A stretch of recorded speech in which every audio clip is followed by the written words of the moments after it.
Welcome to the Economic Roundtable on the network service of Radio Nigeria. I am Yahya Omar.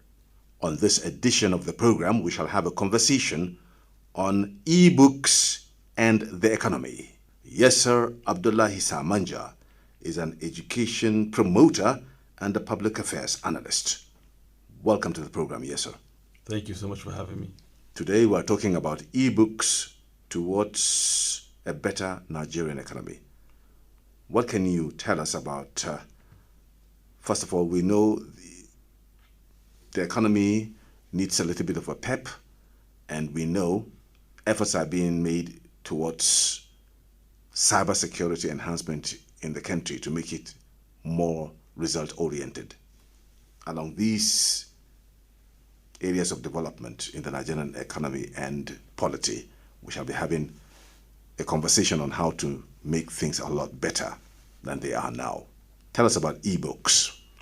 So generally, ebooks are other formats of your traditional good old books. So occasionally people would print with paper, and then but due to the development we've had today, people have the liberty to publish digitally without having to go through all the ups and downs that involve being printed. Because based on the way the economy is today, first of all, everything is costly all of a sudden. So people that publish back in the day and print at a very affordable price don't have that freedom to do that today because things are a bit on the costly side. So that's why ebooks, being electronic, you have so much power over the content you have and how you publish and when you publish and who you reach, basically. So it gives you the control as an author. How much of the practice with regards to using ebooks as a medium, what would you say that would be? So back in the day, I would say ebooks would have been tougher to move around, but today everyone has a smartphone, everyone has a digital device at least. So it's not as hard as it is before, as it used to be before, to reach people. So today you can easily upload on any platform you want and have it be responsive to any device you want, as opposed to back then where people didn't even have data to be on the internet for starters. Nonetheless, think of how they would have mobile phones or other devices. Yeah, as a matter of fact, I was looking at the fact that the Nigerian village children, in quotes, may not have the resources to get to books, especially some of which you are an author. You're also an author of ebooks. So let's even ask you, how much of that penetration has it gotten to our rural areas with regards to lack of enough equipment down that zone?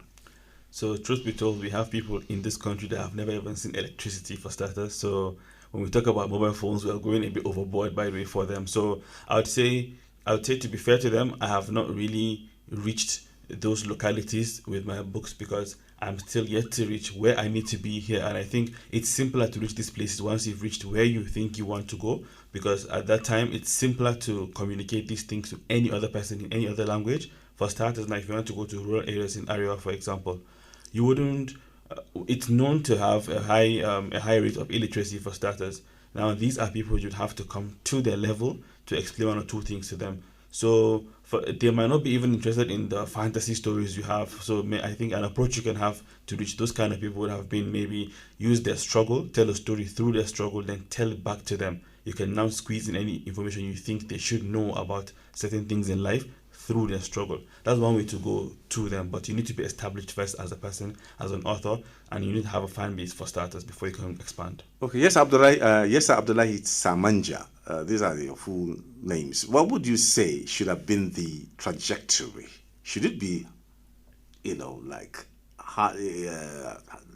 books in hard copies, and then you now transit to the ebooks version of the hard copies, or from ebooks back to hard copies, or we just remain with ebooks and then jettison? Which one would be the ideal route to follow? So there is no ideal. It's everyone is good for whatever purpose you have. For starters, in as much as the printing today is expensive, it's still harder to distribute and more expensive to distribute because of the amount of people you're reaching. The digital bit, which is the ebook part, not everyone can afford these devices to reach and then to spread further than the other one. So I think if you want to communicate your message to people that are always on their phones easily, ebook is your best option. So you don't want to separate both markets. You want to find a way to combine both and reach anyone that you can reach through, or through any medium you can. For some people, there are people that really would never read anything that is on screen. They still want the good old paper feel to flip around and everything. So you have to also consider the business part of these things. You might be a passionate person that writes, and you think, okay, I want my book to be displayed in this manner, but you also need to think of how will the audience perceive these things. Would they want to flip pages or scroll through screens? Because everyone has a preference, and you don't want to lose out on whichever could be beneficial to you in the long run. Because at the end of the day, as an artist or a creative, you still want feedback from people to know if you are doing good, or if you need to improve, or if you're even terrible for starters. You just need to know where you stand. So that's the thing. So let's look at the trajectory. Let's look at your... Because I've been reading one or two of your books, and I saw that, more like a futuristic person with regards to your write-up. You are like looking to the future, not just of Nigeria, of the world in general. And the sphere is pretty vast for you. It's from theater acts to cooking to whatever. You touch almost every angle of life. And that's basically why on this edition of the program. What would you tell us is your fear with regards to ebooks, talking about piracy in that context? So, in terms of piracy, ebooks have more security as opposed to printing with books, because easily you can just go to any bookshelf. No, not even bookshop. Any place to print, any cyber cafe basically. You can set up a deal and print out 10,000 books if you want from there, and still sell them in the market. And people who don't really know books can still purchase it and be like, okay, this is good stuff, but they don't really know who exactly is meant to get the profit of these particular things. But with ebooks now, especially if you are self-published, because we have two scenarios where you could be traditionally published or self-published. If you're self-published, you have control over a lot of things. There are some features you can even add to your ebooks where you limit how that content can be copied or pasted. Nonetheless, or talk less of people trying to like take the whole thing and publish it somewhere else. It's harder to pirate digital copies as opposed to the traditional copies which are printed. It's harder. Now, back in schools, had this idea of ebooks, has it been sort of coupled into the Nigerian education system from your observation, would you say? I believe yes, because a lot of schools now, there are a few schools that have moved all their files. If you like, you attend classes, all your assignments are uploaded online in PDF format and just digital format. So it kind of even helps the lecturers send information to the kids even when they're back home. So before it was just universities. Now I see even high schools are doing it. They have PDFs, other ebooks recommended to kids to read before a particular class, assignments to refer to with those books. So in an educational format, yes, and there's also the entertainment format, which is the novels now. Yeah, so the entirely every purpose you have in mind for these things have to be factored in before you actually put either of the book out. Parents have been able to interact with you with regards to their children and the children themselves, and vice versa. You have a connection with the parents and you have a connection with children. How much of the acceptance in this regard would you rate the Nigerian parent in general? I feel like till today, every Nigerian parent just wants to see the physical thing. They want to touch the book and show their friends, this is my child's book. So it's still harder to sell the idea to them that, the ebook thing is a good route to go. But it's not the preferable route. It's just an okay route to go if you want to. But everyone wants to hang that thing on their shelf. So when they get guests, they're like, yeah, that's my child's book, and you want to distribute it. And it's easier, like I said before, it's simpler to distribute these hard copies than the digital copies. It's much more in terms of how people can see it. So I think parents eventually will understand why the ebooks are a thing now, and a lot of kids are gravitated towards ebooks. Let's look at the Nigerian education system one more time. If you look across the private schools and then the public schools, is it more difficult to introduce ebooks in the private schools, or is it easier in the public schools, so that we can now look at the challenges the Nigerian government may be facing with regards to introducing, as a policy, ebooks? So overall, ebooks will always be easier to handle in private schools because they are paying the fees for these services. It will not take so much time to implement these things in their system. And if every teacher is expected to create a quick ebook for a particular subject to upload for the kids to refer to every week or every semester or term, then so be it. But we know the situation of where education stands in the country today, and when we talk about public schools, they're not really getting the best of services and treatment overall in terms of these things. So it will be way harder to get ebooks when they don't even have light, they don't have water, they don't have chairs. It will be a whole new thing to talk about ebooks in public schools. I don't think it's possible anytime soon, honestly.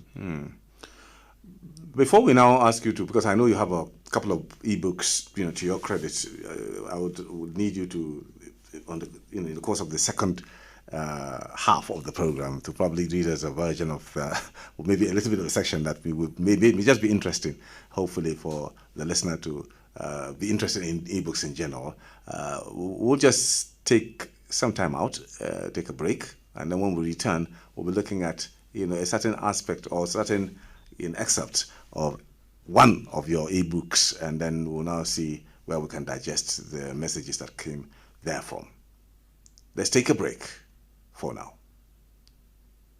This is the Economic Roundtable on the network service of Radio Nigeria, and we are having a conversation on ebooks and the economy with Yaseer Abdullahi Samanja, who is an education promoter and a public affairs analyst. Now, you have a whole lot of books, hard copies and in e-format. Yes. But we are delving today in the e-books format.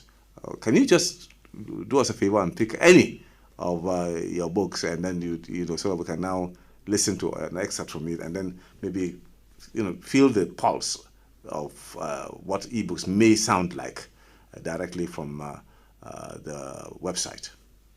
Okay, just give me a second. Okay, then, good. So while you're flipping through it, are we ready now? Yes. Oh, very good. Now, so let's go. Okay, so Which of the books are we picking now? So this is a book titled "The Number You Are Calling." I'm yet to publish it. Inshallah, I hope to by the end of the month. So inshallah, the number you're calling. It's a story about a young girl that gets entangled with a bunch of criminals by mistake, and then it ends up unraveling a whole part of her life that she doesn't expect at all. So there's a risk in divulging too much information. Yeah, there is. Divulging too much of information. That's that information either on the internet or anywhere. You need to know where you're dropping information, right? I believe so, yes. Would that be the message you are trying to send? Yeah, it's mostly to create awareness over e-safety, which is a big deal today in terms of how, as you've said, access to info digitally. Even the federal government, some time back, we're talking about pooling resources together to be able to, fight cybercrime, and then this is another, way of sort of, informing the people on the dangers, of not being, sort of, being it's sort of secured with regards to what you put on the internet, and then pulling resources together to be able to fight cybercrime in general, be it by the federal government or by multilateral companies. But so long as we are having a consistent and persistent fight against cybercrime, it would have been a very good idea. But let's have a feel of that book you're talking about. What's the title of that book? It's titled "The Number You're Calling." Also, the number you're calling. The number you are calling. Oh, the number you're calling. Good. So let's go for it. Just to add to your part, that's why the protagonist of the book is a teenager.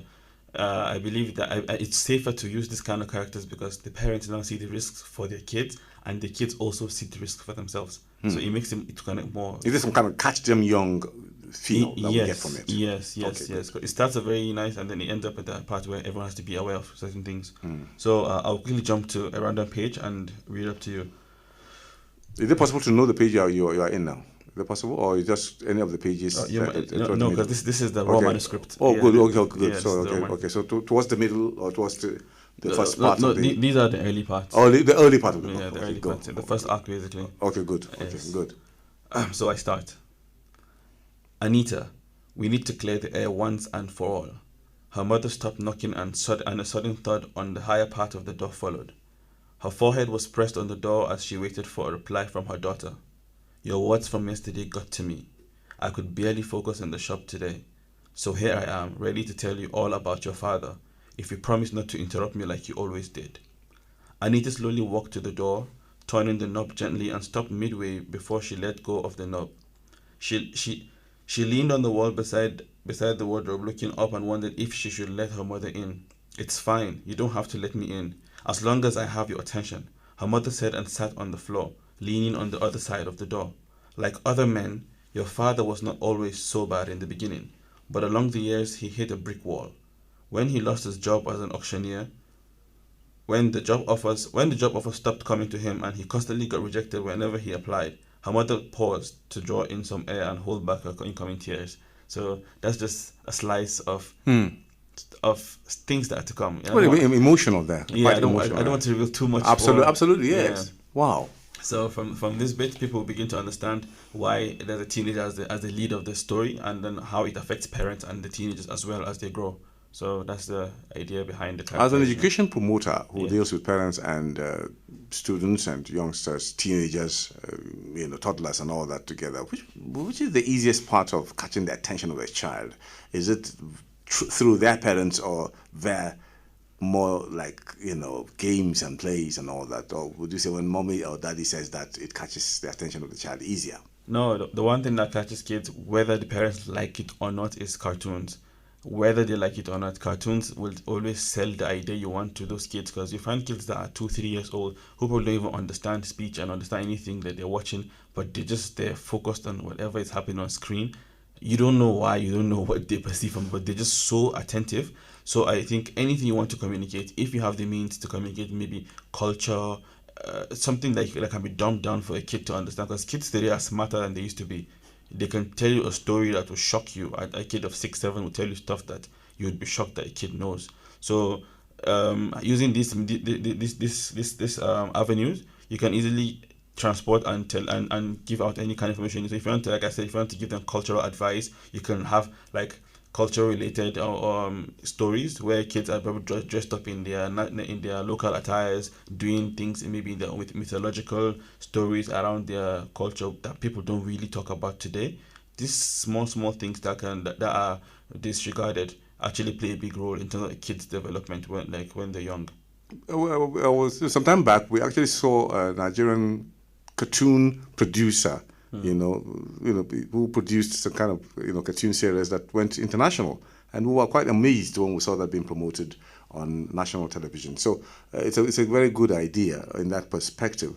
Then in this context, would you say now parents should be able to be selective in the kind of cartoons their children watch, or how would you now channel that energy that you just enunciated into the education of our Nigerian children?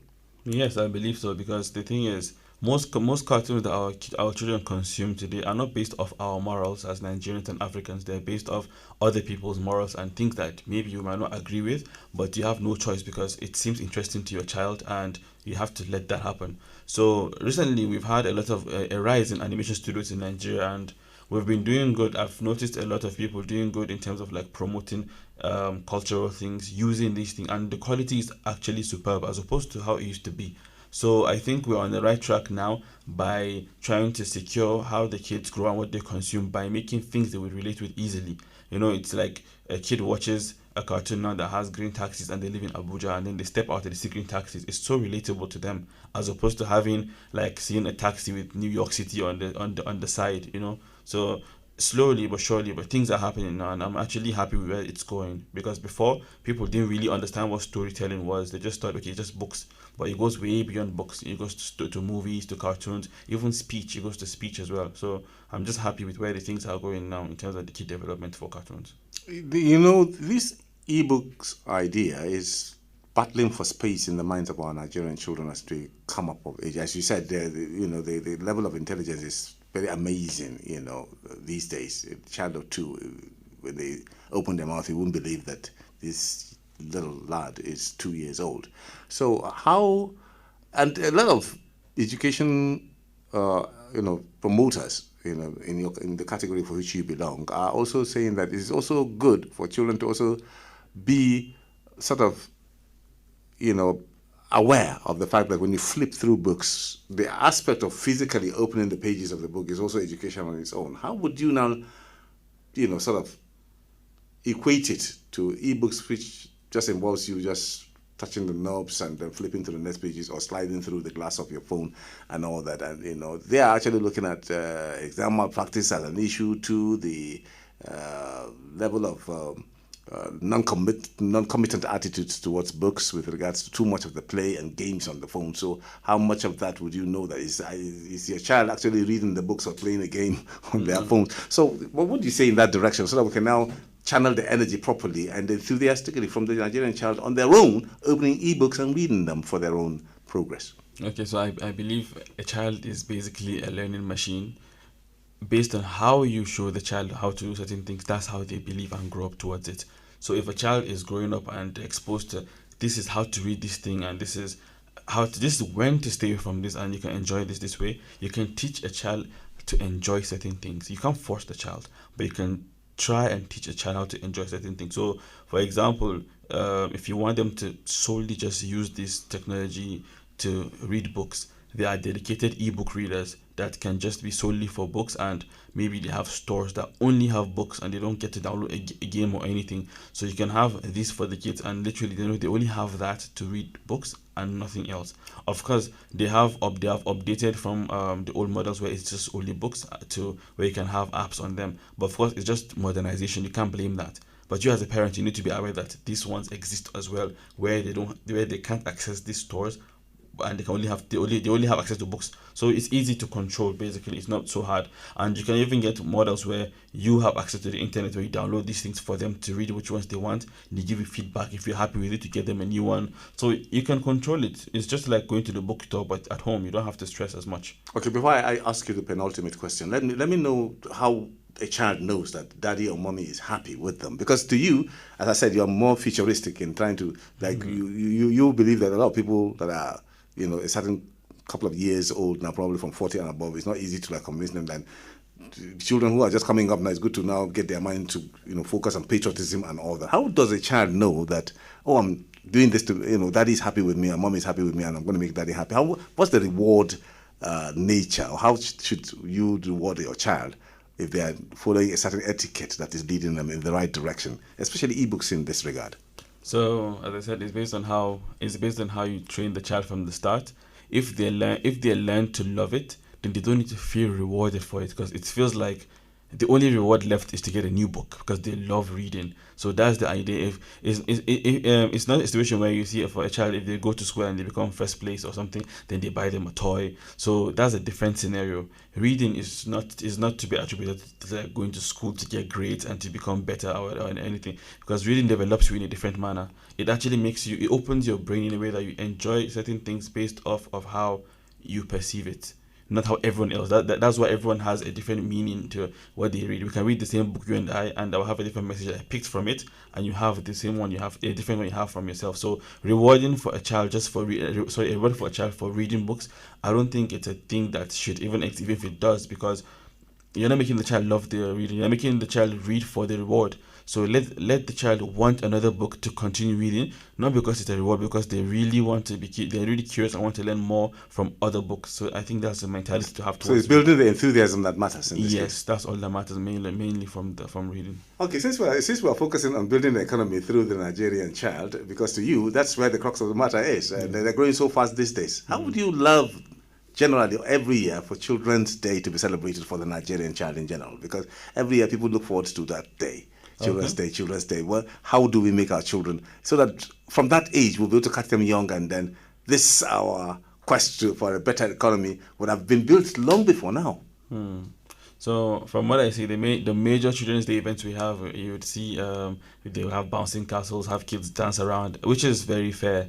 But there is never really an educational section for these things. Just to go have fun, have ice cream, dance, and have friends, and go back home. So I think what could be added to it is, for example, the Pendestry once or twice would have a situation where, okay, it's a Children's Day event, and maybe you can have a small writing gig where the kids are like bouncing off, writing prompts to each other. It's like a game show sort of that boosts the child's creativity through fun. They don't know they're working, but as the adult, you know that they're actually putting in work there, but they are having fun doing that. So you have them doing this, and then you have them also having fun with their bouncing toys and castles and everything. I think having that in one spot it makes it for a better experience as opposed to just going there to have fun and coming back home. So it doesn't feel like just a holiday. It should feel like it's a worthwhile experience, basically. Okay, that's a little bit elitist with regards to the learning process. If you're going to take this message to the rural areas, how would you now modify this aspect? Okay, this aspect, I feel like because we don't really... Let's take it with one rural area up north or down south. How would you modify it? Would that be a bit closer to the culture of that area? Or how would you literally, chisel it? No, I believe it to be the same because I think, because firstly, first you're going to a rural place, meaning they can't afford these things that we're talking about now. So you need to be of the mindset that if you're going to these places, you have to provide these or these services, because you can't be talking about education and you don't really love kids and you don't love what they benefit from education overall. So you have to be meaning and willing to go provide them what these services that these Ajebo kids are getting, and they should feel like it's nothing special. They should look forward to Children's Day for these experiences.